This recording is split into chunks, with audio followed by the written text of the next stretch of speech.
The roots of philanthropy are as old as mankind. One has some confidence in the charitable world because Britain is a nation of joiners.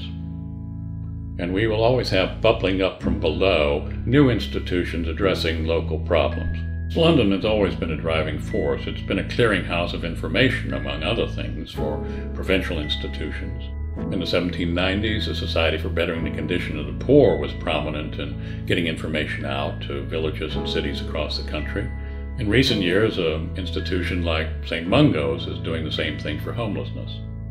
William Booth, the founder of the Salvation Army, said this: "I'm not waiting for a utopia, whether it's individualist or collectivist.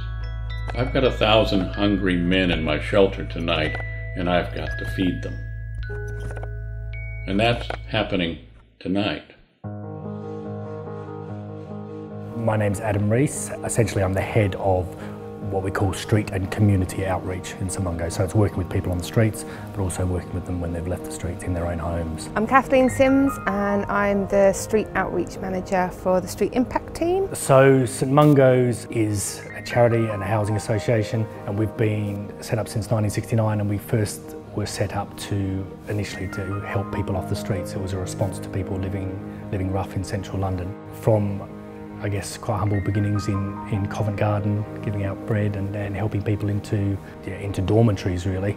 We're now across London and the south, and we've got 175 projects and over 2,000 beds on any one night. Unfortunately, with rough sleeping, people think that they can get themselves off the streets quickly, and that may well be true in the initial stages, but the longer you stay on the streets, the more motivation to move away lessens.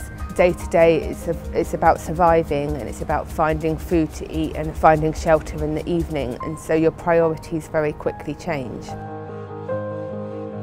The St Mungo's social impact bond, what we call Street Impact, is a social investment vehicle. So we've got social investors putting up the money to invest in a project to work with 415 individuals, and these are individuals that have been selected because essentially what we've tried up till now hasn't worked. We've paid for forklift truck driving courses, provisional driving licences, passports. We're investing in these clients, and they're returning that with an investment with us. They're taking a risk in us, they think that we've got the ability to do it, and then we're taking a risk in our clients. And if you've got a worker who spends that amount of time with a client and gets to know them that way and really understands, listens to what they really want, then you're, I think you're 90% of the way there to helping people, because you really understand their motivation and what makes them tick. We have to believe, and you have to believe in each of those people individually,